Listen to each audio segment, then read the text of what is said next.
Hey guys, I am doing a little Q&A video. Reese is napping, which is a very good thing because she was starting to get very grumpy, so hopefully she takes a good one. I asked on Instagram for you guys to leave some questions, and let's jump on in. Let's start with everyone's favorite question: when do you want another baby? You guys, I feel like I seriously have like PTSD from like it all. So I felt like terrible all 9 months of my pregnancy. It was miserable. Childbirth was not super pleasant. Postpartum recovery was not super pleasant. And my newborn never slept. Like, never. That's not to say I'm not grateful. I am so grateful. I love our daughter to death. It was worth it. But like, I'm not super excited to go through all that again. She is just now like sleeping through the night. And I mean, the past like week or two, she's been waking up stinking early, but at least she's sleeping through the night now. And things have just like gotten a tad easier. She'll like sit and watch Cocomelon for 20 minutes, which I know, bad mom, you know, whatever, screen time. But like, no, that's a beautiful thing. Do you know what I can get done in that 20 minutes when she's like sitting down and watching Cocomelon or Baby Shark? It's amazing. But I do want another kid. Kyle wants another kid.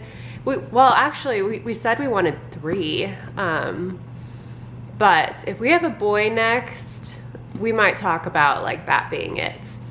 But we also don't want them too far apart. I want them to grow up together. I want, you know, like the stages to be together. And so I know that means we should probably do it like semi-soon. She is 1.5 years, so like, I don't know. I don't want them much farther than 3 years apart, I don't think. So anyway, what we're thinking is I want to have a decent summer. Summer is my favorite time of year. I love summer.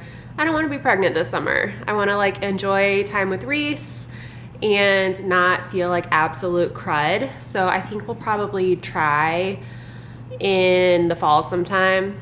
And I know like putting that out there is a little scary because some people will be like assuming I'm pregnant and it might not happen right away. So be nice because you never know what's gonna happen. But yeah, that's kind of the plan. Because then if I am terribly sick, I mean, hopefully, I'm just nervous about the whole thing.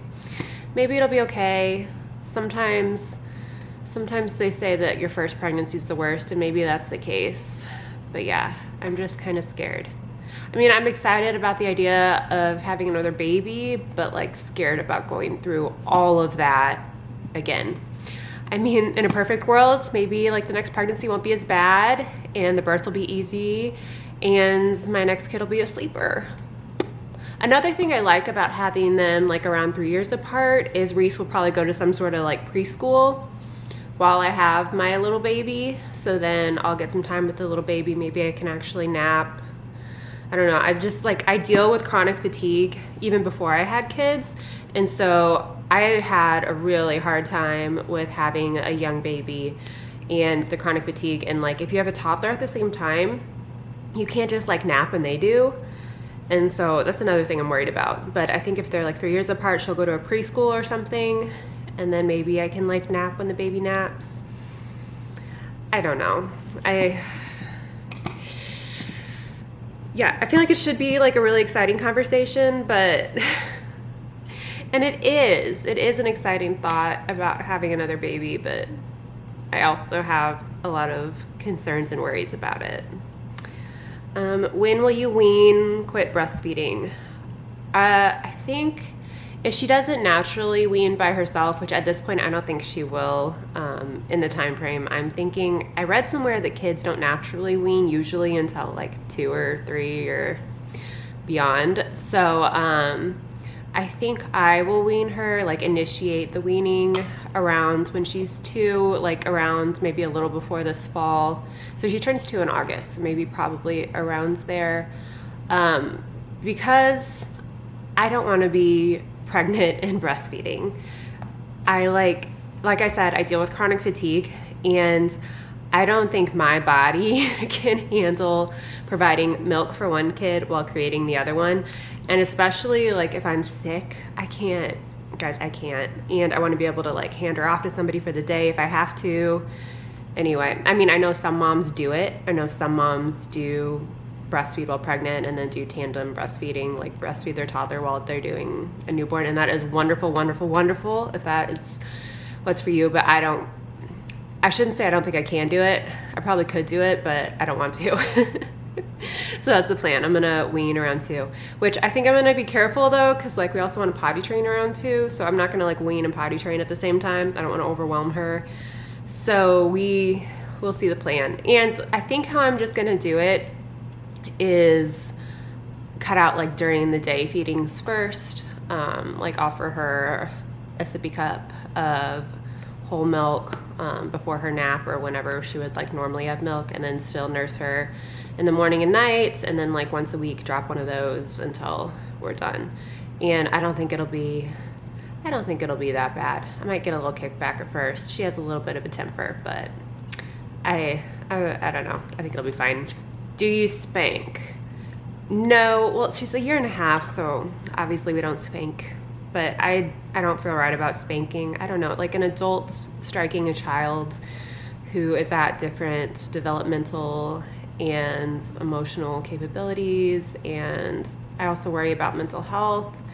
I really struggled with mental health in my teenage and early adult years, and so I don't want to do anything that could hurt her later on. I also worry about like the bond between like a child and a parent, like having your caregiver strike you sounds a little terrifying and could hurt her. I just don't want to hurt her, and I just don't feel right about it. That's not to say there will be no discipline. I'm reading the book Gentle Discipline. I also got the book No Bad Kids. I think parents have a job to teach their children, and I think that's really important. But we'll just take different approaches. I just noticed this balloon is behind me. Hopefully that's not too distracting. I picked it up for Reese at the dollar store because I thought it'd just be fun, and she's had the best time with it. It's been like the best toy. She's gonna be so sad when it finally deflates. Oh my goodness. Would you ever adopt or foster? We have talked about it, and neither of us have that calling. We think adopting and fostering is a very beautiful, wonderful thing, and we fully support parents who do that. We think you are awesome, awesome, awesome, but we just don't have that calling, so it's not for us. Would you ever want to homeschool? Kind of same answer. We've talked about it, but that's just not for us. I think we both feel like we benefited from going to a physical school and the social aspects, and so I think that's just what we want for our family. If we had a kid who we really felt needed to be homeschooled for a reason, I would definitely consider it. So it's not like never, but that's just not the plan. Do you consider yourself an influencer? I mean, I guess I'm not like a big influencer or anything. There's different like stages of everything. I do make a little bit of an income off my like digital creating. I would call myself maybe like a content creator, which I know people also find that phrase annoying. People find the phrase influencer annoying and content creator annoying, probably because there's so many, but there's really not that many where like I live. I'm the only one around me I know that like does this stuff. And I really did just start it as a hobby. I started my YouTube channel like so long ago as just a creative outlet because I just felt like I needed a creative outlet. And it was literally just a creative outlet and a hobby for the longest time, probably till I got pregnant. And then I started getting like more Instagram followers, some more YouTube followers. And then when I made a TikTok, I got some followers from that. Mainly just like around the motherhood content, which when I became a mother, I loved making that content. I love sharing my story and my motherhood story. So yeah, it's a really fun hobby / side hustle. And you know, like I don't feel bad making a little money off of it because so many people make money off their side hustle / hobby. People have Etsy shops or like sell things on Marketplace or are photographers or, you know, like it's my creative outlet, but it makes a little money and that's fun. Maybe it'll become more, maybe it won't, but I do it because I enjoy it. How do you deal with getting hate on TikTok?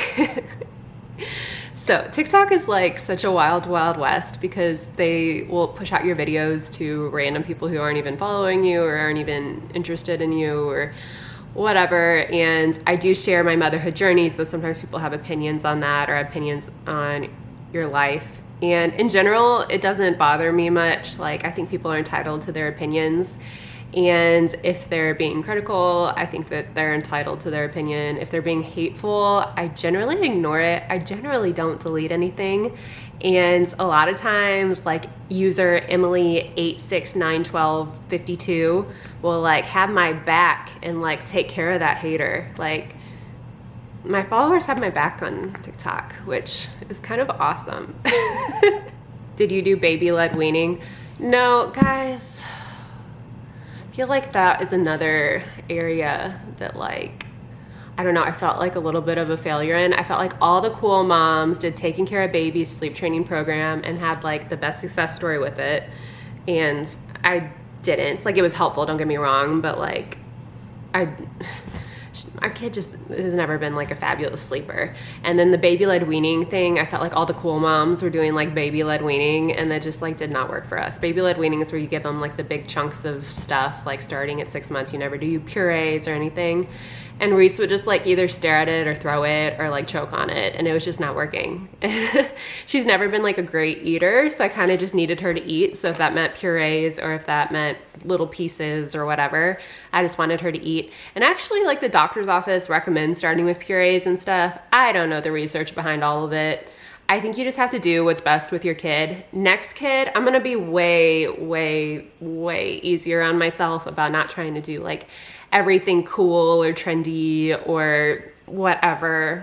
I think you have to do whatever works best for your kid, and you know your kid best. Obviously, be safe. Safe sleep is important, safe eating is important, car seat safety, whatever, but like, you also know your kid. All right, that will be it for this video. Thank you guys so much for watching. Please subscribe if you haven't. Be sure to follow me on social media. Like this video, leave a comment, and I will see you in my next one.